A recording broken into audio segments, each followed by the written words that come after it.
Yeah, in the last class we have seen semaphores. Semaphores basically consists of two operations, right? What are the two operations that we can perform on semaphores? Yes. What are the two operations that we can perform on semaphores?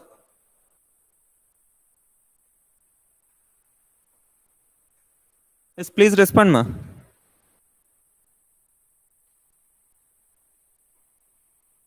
Two operations that we can perform on semaphores are wait and signal. Wait operation we will use whenever we wanted to a process want to enter into a critical section, then we will perform wait operation.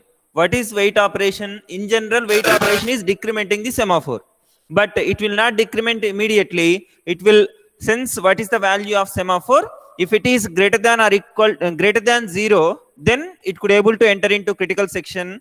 After entering, it will decrement the semaphore value by 1, so that another semaphore which wants to enter into critical section will be kept waiting. Understand? If the semaphore value itself is less than or equal to 0, 0 or less than 0, then it our process has to wait until the semaphore value becomes greater than 0. That is the operation of wait operation. Next, signal operation is simply incrementing the semaphore value. What does it mean? When it will be performed is after executing critical section operations, it will execute signal operation, so that semaphore value will be incremented. Another process will get chance to enter into critical section. That is what the intention of incrementing the semaphore while coming out of the critical section. Got it? Yes? Is the screen visible to you?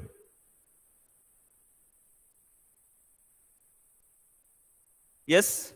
Please respond, ma.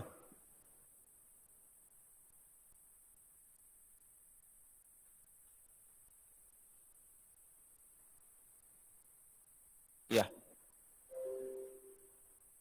Next,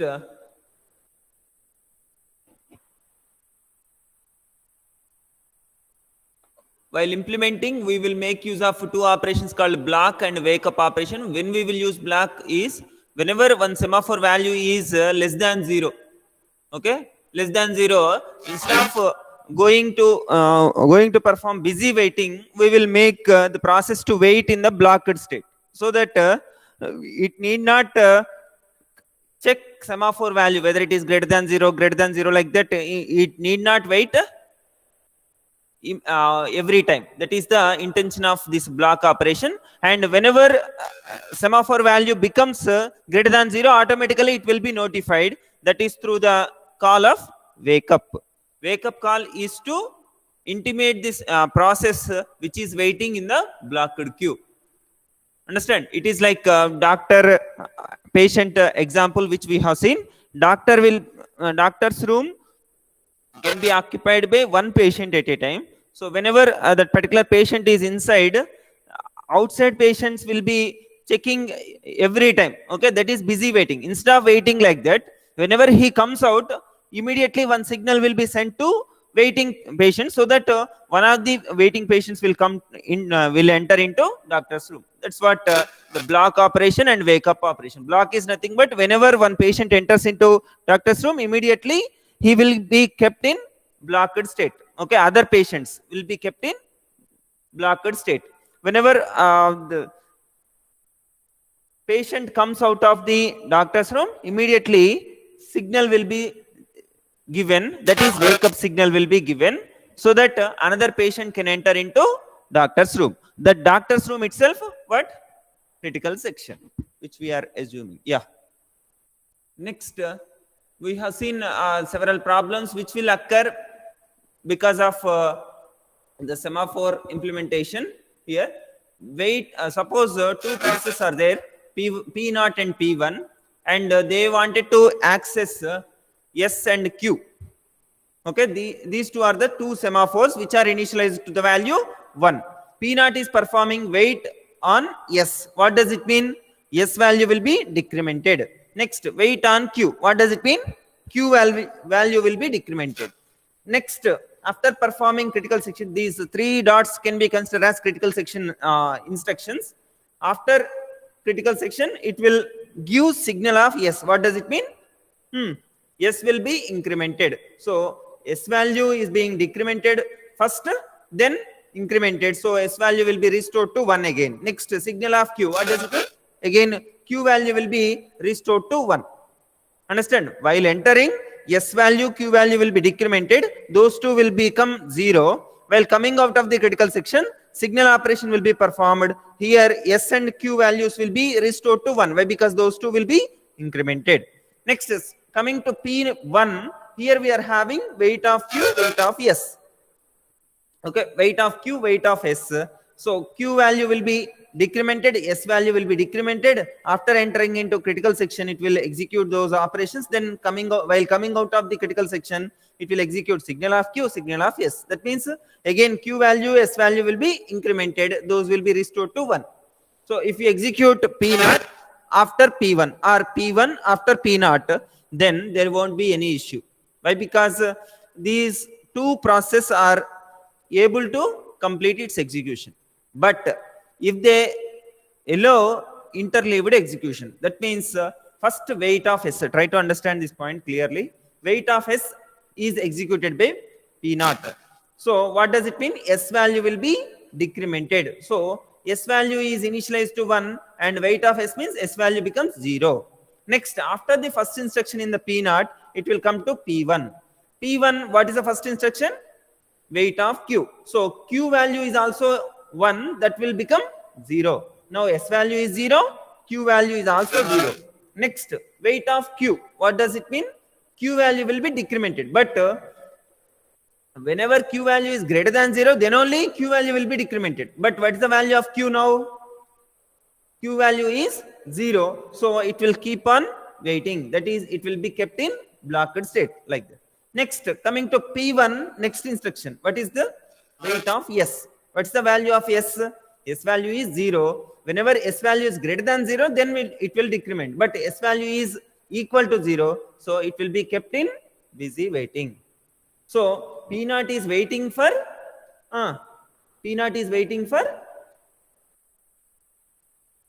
Q semaphore value to become greater than 0. Next, P1 is waiting for S value to become greater than 0. But when these will happen, whenever P1 gives signal of Q, then only Q will be incremented. Whenever P0 gives signal of S, then only S will be incremented.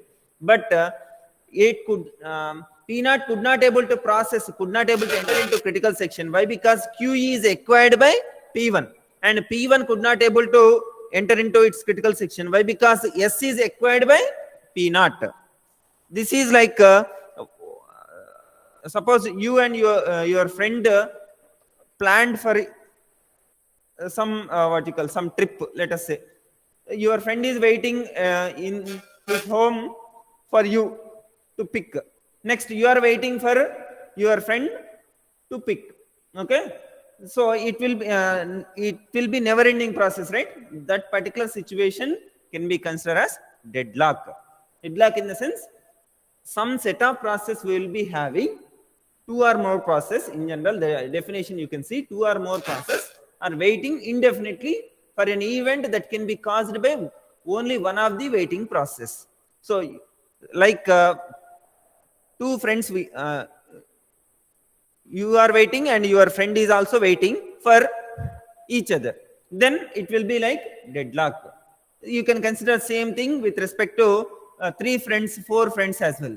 In this particular context, 2 or more processes instead of friends. Yes, this is like deadlock. Next, starvation in the sense indefinite blocking. The process may never be removed from the semaphore queue in which it is suspended. In the sense, suppose I have told you in the last class, I think you went to bank and some queue will be there, but due to some other priority task, it will you are keep on waiting for long time. That is nothing but starvation. Okay, otherwise you can consider one thing. You went to bank with some application. Okay, like that some 100 people are in queue. Okay, they have collected all the applications and they kept it one after the another like that. So your application you have given in first 10 itself, but on top of it new applications have come and they are serving one by one from the top. So it is like a starvation, isn't it? Indefinite blocking. How much time you will be waiting, you don't know. Why? Because on top of your application, so many applications have come, and still some more applications are being accepted by them. So, how much time you will be waiting? It is not known. That is nothing but indefinite blocking, and in technical words, we can say it as starvation. Next, priority inversion. For this, we have seen one example. Suppose there are three priorities: low, mid, high, and low priority process is ready to execute. Remaining two, medium and high priority process, are not ready to execute. So low priority task will enter into critical section. Okay, let us assume like this. Now high priority task wants to enter into critical section. When it could able to enter into critical section? Whenever low priority task come out of the critical section, then only high priority task can able to enter into critical section. Now, meanwhile, medium priority task wants to enter into critical section. Okay, then this medium priority process will also be kept in waiting, and high priority will also be kept in waiting. While coming out of the critical section, low priority task will update the semaphore value. Then medium priority process can able to enter into critical section depending upon the context. So here indirectly what is happening is, whatever the medium priority task priority process we are having, that is being able to block high priority process, isn't it? That is the what you call side effect of semaphore usage. If you use priorities while scheduling this particular one, we can get some context that low priority process can able to block high priority task. Okay, that low priority in our context, medium priority process. And how this can be solved is by using priority inheritance protocol. What does it mean is, we will be maintaining only two levels of priority. One is low priority, another one is high priority, so that medium priority will also consider to be high priority only. Then this particular priority inversion problem will not arise. Okay, this is about the problems and how we can consider these with respect to semaphores. And we have seen classical problems of synchronization. One of those is bounded buffer problem. That is, common buffer will be there, like n buffers will be having, and these buffers like producer consumer problem, some people will be producing and other process will consume. So producer process will produce the item and kept it in common buffer, and the consumer process will consume the items from the buffer. Whenever consumes, automatically buffer size will be decremented.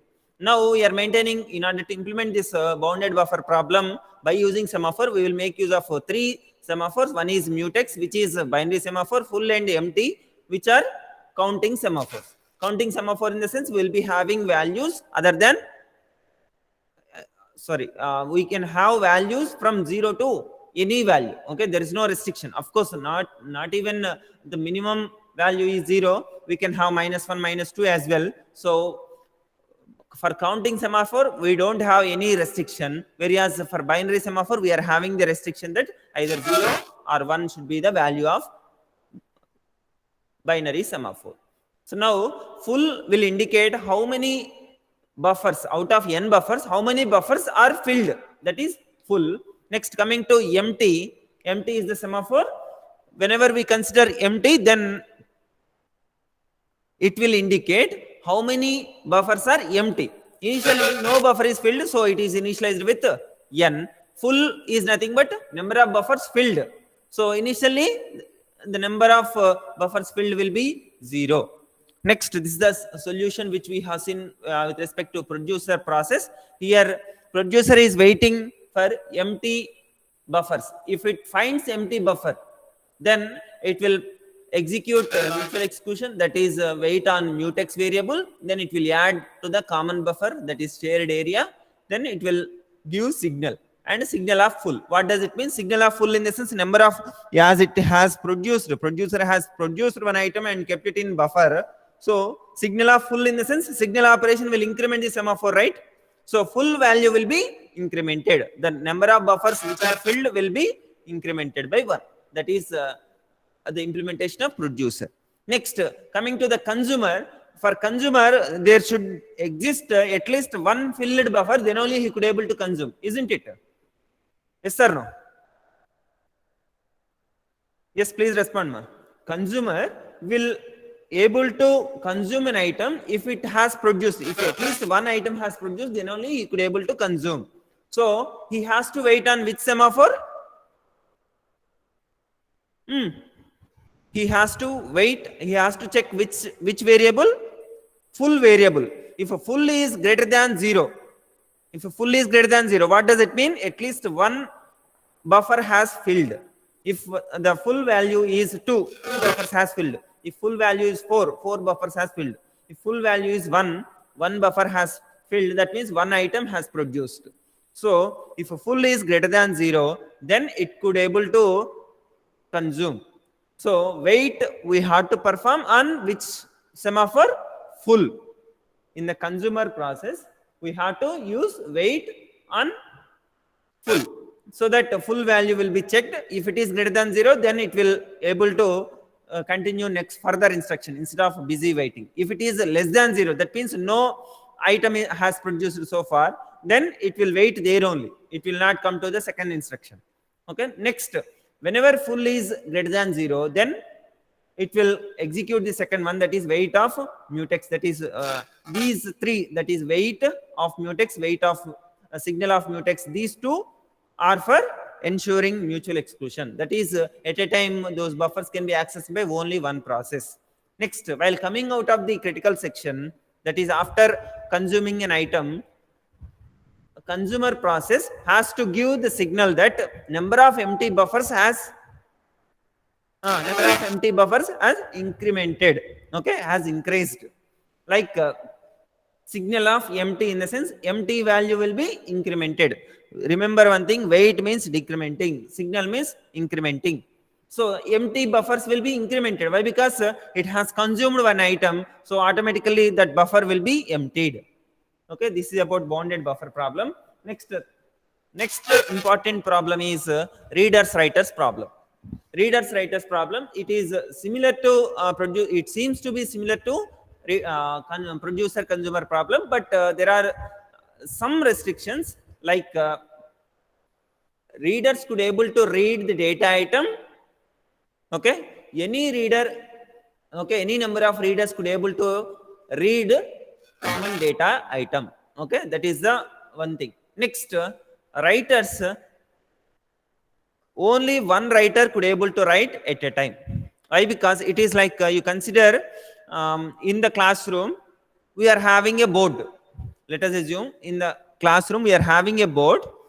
On the board only one person is allowed to write. That is whoever is writing, that particular person we are considering as writer. Okay, there can be multiple writers, but only one writer could able to write, and whoever have written, they could able to read as well.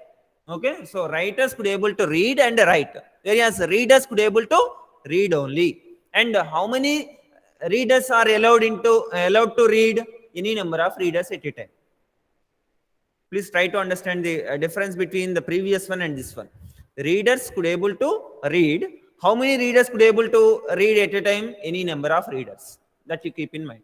Next, writers, whenever one writer is writing, then no writer is allowed to write. That is one thing. And whenever writer is writing, then no reader is supposed to read. That is also an important consideration. Whenever writer is writing, reader should not read. That is one thing. And another writer should not allowed to write. Okay, these are the restrictions. Now, the problem is allow multiple readers to read at the same time. Only one single writer can access the shared data at the same time. This is the problem. How we could ensure this particular one is we will make use of several variables. Two semaphores we will be using. One is RW mutex, another one is mutex. RW mutex, another one is mutex. And we will make use of one integer variable called read count. Read count we will use to indicate how many readers are reading at present. Try to understand. Read count is used to indicate how many readers are reading at present. That is read count. Next, RW mutex we use to indicate at a time only one writer is allowed. Okay, whenever writer is allowing is writing, no reader or no other writer is allowed, isn't it? So RW mutex will ensure that one, that particular one. Next, mutex. Mutex is to indicate whether it is reader's turn or not. It is like one reader is reading, then he will. Can we able to allow a writer to write? One reader is reading, then at that particular time, can we allow a writer to write? No. That will be ensured by using mutex. Okay, there are two variables. One is whenever writer is writing, okay, for writing we will ensure mutual exclusion by using RW mutex. For reading we will ensure by using mutex. Okay, these are the three variables. Now we will see the what you call implementation of this readers writers problem solution by using semaphores. Okay, how many semaphores we are using? Two semaphores, and here RW mutex and mutex both are binary semaphores only. That means those values will be either 0 or 1, and both will be initialized to the value 1 initially. Yeah. Now this is the writer process. What it is doing is it will check what is the RW mutex value. Okay, if the RW mutex value is greater than 0, then it is allowed to write the write in the common buffer. So writer will be entered into critical section, then writing is performed. While coming out of it, it will give the signal as RW mutex. What does it mean? RW mutex value will be signal of RW mutex means this RW mutex value will be incremented. So earlier or initially the value of RW mutex is 1. While entering into critical section, it will make RW mutex value decremented by 1. So it will become 0. Next, after performing writing operation, it will execute signal operation. Here signal of RW mutex in the sense this will be incremented again and it will be restored to 1. Whenever it is 1, another writer is allowed to write. That is what the indication here. This is simple thing. Writer operation, writer process is nothing but just to, it will check RW mutex value. Based upon this, it will enter into critical section. After writing, it will give the signal on RW mutex. That's it. Next, coming to reader process. Reader has to ensure it reading is performing. Reading is performing. For that, we will make use of one variable, one semaphore variable. What is it? One semaphore we will be using, that is mutex. So it will check whether mutex is greater than 0 or not. Okay, that is here. It will check whether mutex is greater than 0 or not, weight of mutex. If mutex is greater than 0, that means reader is allowed to read, isn't it? Now, how many readers are reading at present? Only one reader, so read count will be incremented. So read count will be incremented. Then immediately, if read count is 1, that means at least one reader is reading. Then automatically at that time, writer should not be allowed. That's why weight of RW mutex has been given. That means RW mutex value earlier 1. whenever we perform wait of RW mutex, automatically it will become 0. So that no writer is allowed to perform. No writer is allowed to write. Next, immediately it will give signal of mutex. What does it mean? Yes, what does it mean? Signal of mutex in the sense mutex value becomes 1. So that another reader could able to enter into critical section. That means another reader could able to read from the buffer. Okay. So now let us consider another reader is wants to read. Okay. Another reader wants to read, then he will execute starting from wait of mutex. What is the mutex value now? Mutex value is 1, so he could able to enter to the next instruction. Next, read count value is being incremented. What is the read count value now? 1. After incrementing, it will become 2. So now read count value, whenever it is 1, then only we will give wait on RW mutex. If it is 2, it will not be executed, then it will give signal of mutex, so that another reader process could be able to enter into critical section. That means just you consider first 5 lines. These with this you can understand how multiple readers are allowed to read at the same time, and how it could able to block writer process is wait of mutex. So mutex is to ensure reading is performed. Next, how many readers that we are maintaining by using the count, read count. Next, if the read count is 1, then we are blocking writer to write. Next, signal of mutex in the sense we are giving the signal to the readers that you can read. Like that, for all the readers we are giving the signal. So another reader could able to enter into critical section by performing like this, wait of mutex. So it will make mutex value as 0, then read count value will be incremented, then if condition will be failed, then signal of mutex. Again mutex value will become 0. Mutex value becomes 1. Like that it will keep on repeating. Next, after reading is performed, then wait of mutex will be given. That is, again mutex will be locked. Now read count will be decremented. That means one reader has completed reading, then read count will, he is coming out of the critical section, so read count is being decremented. Whenever read count becomes 0, as of now read count has not become 0. Why? Because 2 readers we are assuming. So 2 readers are reading, 1 reader is coming out, so read count will become 1. From 2 to 1 it will decrement. Next, this if condition will be failed, then signal of mutex. So again mutex value will become 1. Next, another reader also has completed reading. So wait of mutex, read count will be decremented. So read count will be decremented from 1 to, yes, read count will be decremented from 1 to 0. Next, if read count value becomes 0, then we have to give signal to the writer. This is the trick actually. If read count is 0, that means no reader is reading, isn't it? If read count value is 0, then no reader is reading, then we can allow writer to write. How we can give the signal of RW mutex?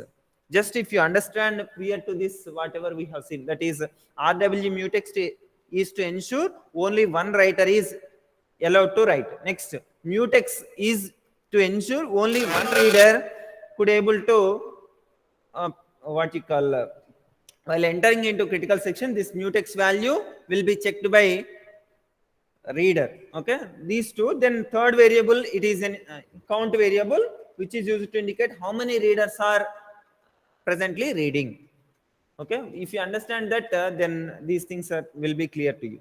So this is about readers writers parallel. Are you having any doubts? Is it clear?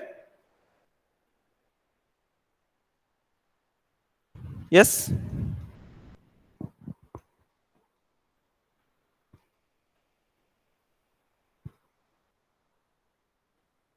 Yes, is it clear, ma? Are you having any doubts?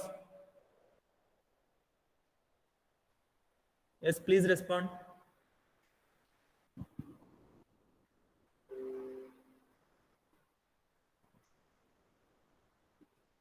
Yeah. Next, we will be seeing some variations of reader writers problem. First variation which we have seen now, that is no reader kept waiting unless writer has permission to use shared object. That means here we are allowing multiple readers to enter into critical section, multiple readers to read unless it is being used by writer. Okay, that is first variation which we have seen. Second variation in this readers writers problem is, once writer is ready, then even though reader is reading, those readers has to wait, and they have to give access to the writer. That is the second variation. That means which we have seen earlier in this solution, if reader is reading, then what we are executing, wait of RW mutex. That means writer has to wait until every reader has read that particular one. Okay, that is the first variation. Whereas in the second one, whenever writer is ready to write, then that writer should give the access immediately. That is what the second approach. And in this particular one, if you consider like earlier which we have seen in this bounded buffer problem, deadlock situation has occurred. Same kind of situation can be occurred here as well. Why? Because writer will sense the value of RW mutex as greater than 0, then it will enter into critical section. Okay, next reader will be checking this mutex value. This mutex value will be greater than 0, then it will wait here for RW mutex. Okay, this interleaved execution may lead to again what deadlock or starvation problems may also result from this readers writers problem. Okay, next third problem which we have to see is like dining philosophers problem. Just you assume there is a round dining table we have, and 5 philosophers are there. What is the and here we will be having some what you call food item to eat. To eat this particular one, they will be having forks behind what you call adjacent to them. Okay, but as per the item that we have, the food item that we have, every philosopher in order to eat this particular item, okay, he needs to get 2 forks. He cannot eat with single fork. That is the assumption. Try to understand here the problem. We are having round what you call dining table, and in this on this particular dining table there are 5 philosophers. Okay, 5 people have sat around this dining table, and there is one food item. In order to eat food item, every philosopher needs 2 forks. Okay, but here we are having how many forks? 5 forks totally. Now in order to eat one particular in order to perform eating by one philosopher, he needs 2 forks. Okay, this is the assumption. And what are the things philosopher will do? Any philosopher will do is either he will be eating or he will be thinking. Only 2 things he will be doing. He will not communicate with any other philosopher. That you keep in mind. Okay, he will not communicate with any other philosopher, even though those are adjacent to each other. Clear? Now every philosopher will do 2 things. He will be eating, or either he will be eating or he will be thinking. That's it. Okay, in these 2 only he will be shuffling. Okay, he will be shifted. Now in order to perform eating, he needs to get 2 forks, then only he could able to eat. That you keep in mind.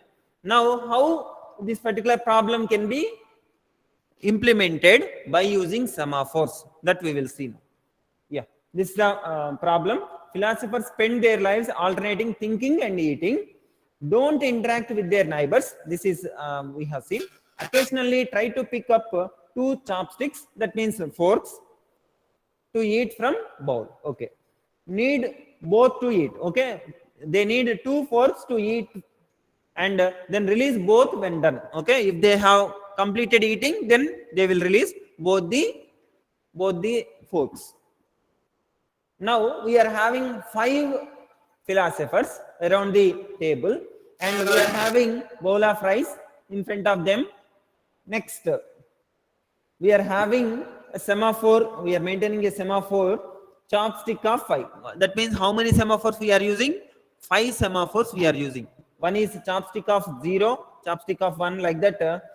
We are making use of an array. Each one is a semaphore. Array of semaphores we are using, and all will be initialized to the value 1. So that all are free initially. All forks are free. All chopsticks are free. Now, how we can implement this is, first philosopher I. For the philosopher I, he needs to get adjacent one, right? So let us consider we are having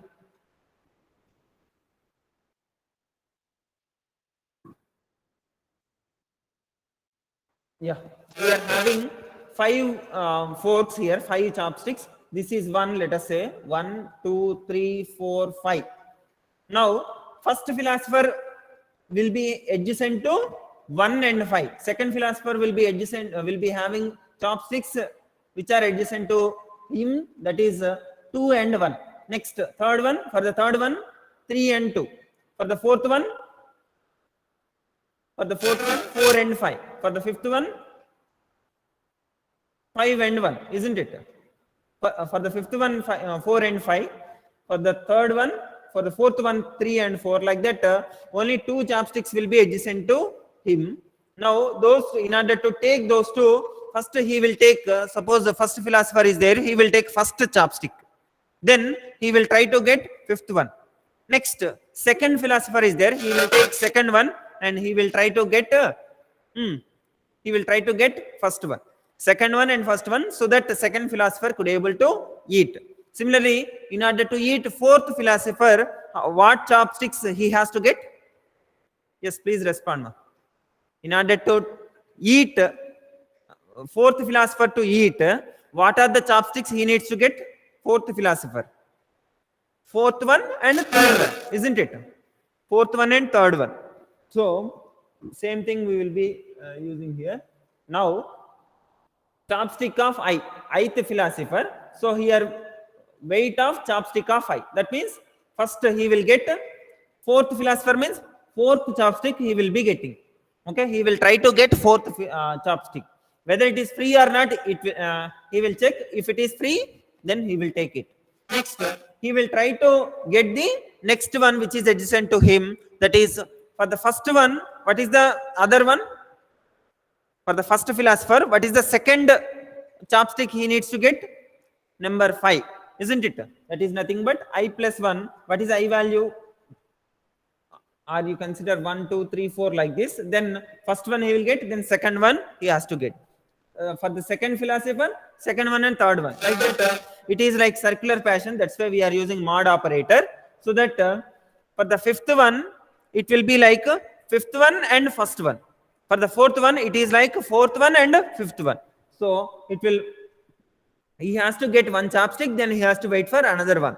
If it is free, first one is free, then only he will be waiting for the second one. Now you consider 2 philosophers has taken simultaneously, okay, at a time, one chopstick. Like first philosopher has taken first one and second philosopher has taken second one. Then first philosopher has to wait until second philosopher has released that particular chopstick, isn't it? So he will be waiting. First one will be waiting for second one, but second one will be waiting for third one. But third one is third chopstick has held by third philosopher. Like that, if you keep on, if you consider fourth, fifth as well, then it will lead to deadlock, isn't it? Why? Because 2 chopsticks they have to get. After getting these 2, they can eat. Then after eating, they can release both the chopsticks. But according to, if you allow interleaved execution, one philosopher will take one chopstick and he will be waiting for another one. Another philosopher will take that particular one, that another one. Next, he will be waiting for other chopstick. Like that, it is like circular weighting. It is like circular weighting, which will lead to deadlock. This is the problem which will be resulted from this algorithm. Okay, sometimes it will work properly whenever, suppose first philosopher is taking the first chopstick, then second philosopher is not interested to eat now. He will be thinking. As we have mentioned that philosopher will do only two things, thinking and eating. So he will be thinking. So second chopstick is free. So first one could able to eat.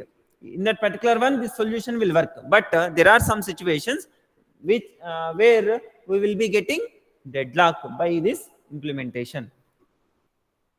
Yeah, this particular deadlock can be avoided by using several policies, like only 4 philosophers to be sitting simultaneously, so that we will be having 5 chopsticks and 4 philosophers. Okay, 5 chopsticks we will be having and 4 philosophers. Then definitely one could able to complete, right? One will be getting 2 chopsticks definitely. So he could able to complete eating. Then accordingly, it will not create circular weighting. So this is one of the solutions for handling this deadlock. Another one is allow a philosopher to pick up force when only if both are available, both chopsticks are available, then only you take. Otherwise, you don't take one and wait for another one. If both are available, then only you take.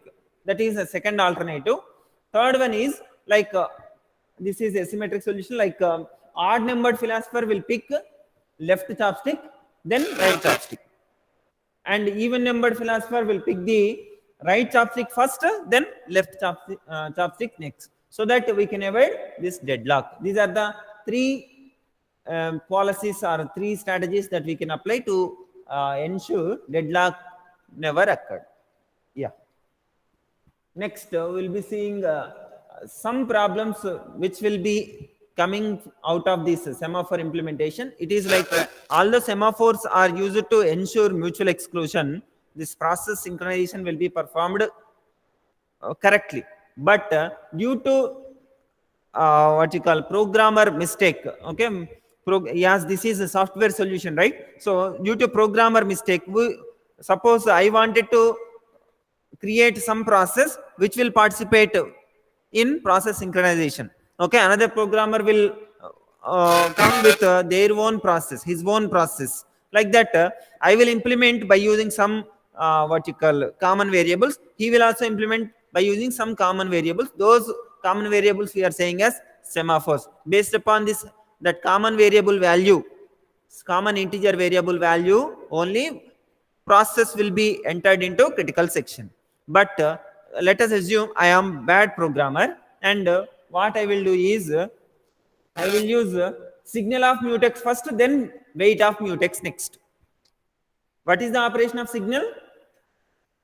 Signal is to increment. So mutex value will be incremented, then decremented. But in general, whenever user wants to enter into critical section, he has to call weight of mutex, so that another process will not be entered into critical section. But as I am bad programmer, I will interchange these two, and I will allow other more than 2 processes to enter into critical section. This is one of the problems. Okay. Next, second problem is I will be using weight of mutex correctly. I will enter into critical section. While coming out of the critical section, what I have to give? I have to execute signal of mutex. But I will execute weight of mutex only. Then what will happen? Mutex value is being decremented in first weight, and while coming out of the critical section also, mutex value will be decremented, which will result infinite blocking, that is starvation. Why? Because other process could not able to enter into critical section. That's the problem with this. Next, coming to this third possible problem, omitting of weight of mutex or signal of mutex, or both. While entering into critical section, I will not call weight, so that it will enter into critical section without checking itself. My process will enter into critical section without waiting, or signal I will exclude.